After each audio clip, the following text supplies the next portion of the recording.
The same. Number 87, narrated Abu Jamra, I was an interpreter between the people and Ibn Abbas. Once Ibn Abbas said that a delegation of the tribe of Abdul Qais came to the Prophet, who asked them, "Who are the people, i.e. you? Or, who are the delegates?" They replied, "We are from the tribe of Rabi'a."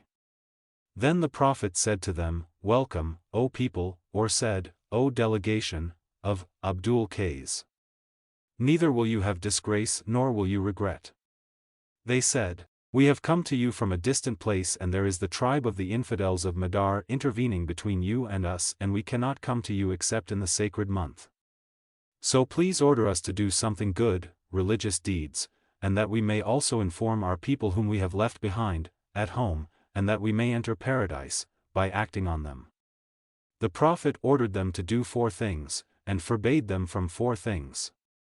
He ordered them to believe in Allah alone, the Honorable, the Majestic, and said to them, "Do you know what is meant by believing in Allah alone?" They replied, "Allah and His Apostle know better." Thereupon the Prophet said, "That means to testify that none has the right to be worshipped but Allah, and that Muhammad is His Apostle, to offer prayers perfectly, to pay zakat, to observe fasts during the month of Ramadan, and to pay al-Khumus, 1/5 of the booty to be given in Allah's cause."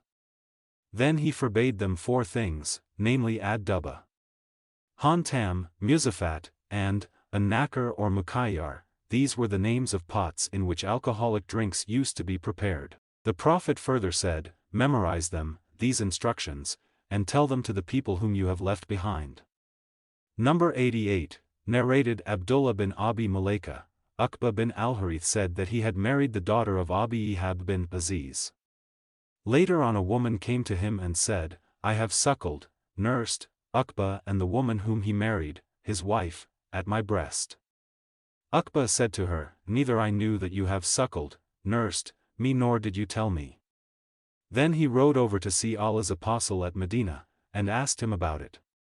Allah's Apostle said, "How can you keep her as a wife when it has been said, that she is your foster sister?" Then Uqba divorced her, and she married another man. Number 89, narrated Umar, my Ansari neighbor from Bani Umayyah bin Zayd, who used to live at Awali al-Madinah and used to visit the Prophet by turns. He used to go one day and I another day. When I went, I used to bring the news of that day regarding the divine inspiration and other things, and when he went, he used to do the same for me. Once my Ansari friend, in his turn, on returning from the Prophet, knocked violently at my door and asked if I was there.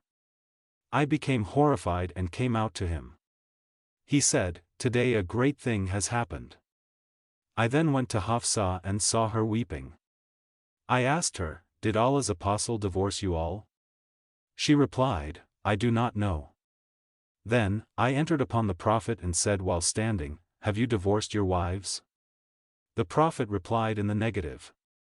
On what I said, "Allahu Akbar, Allah is greater." See Hadith number 119, Volume 3 for details. Number 90, narrated Abu Mas'ud al-Ansari, once a man said to Allah's Apostle, "O Allah's Apostle, I may not attend the compulsory congregational prayer because so and so, the Imam, prolongs the prayer when he leads us for it." The narrator added, "I never saw the Prophet more furious in giving advice than he was on that day." The Prophet said, "O people, some of you make others dislike good deeds, the prayers. So whoever leads the people in prayer should shorten it, because among them there are the sick, the weak and the needy, having some jobs to do.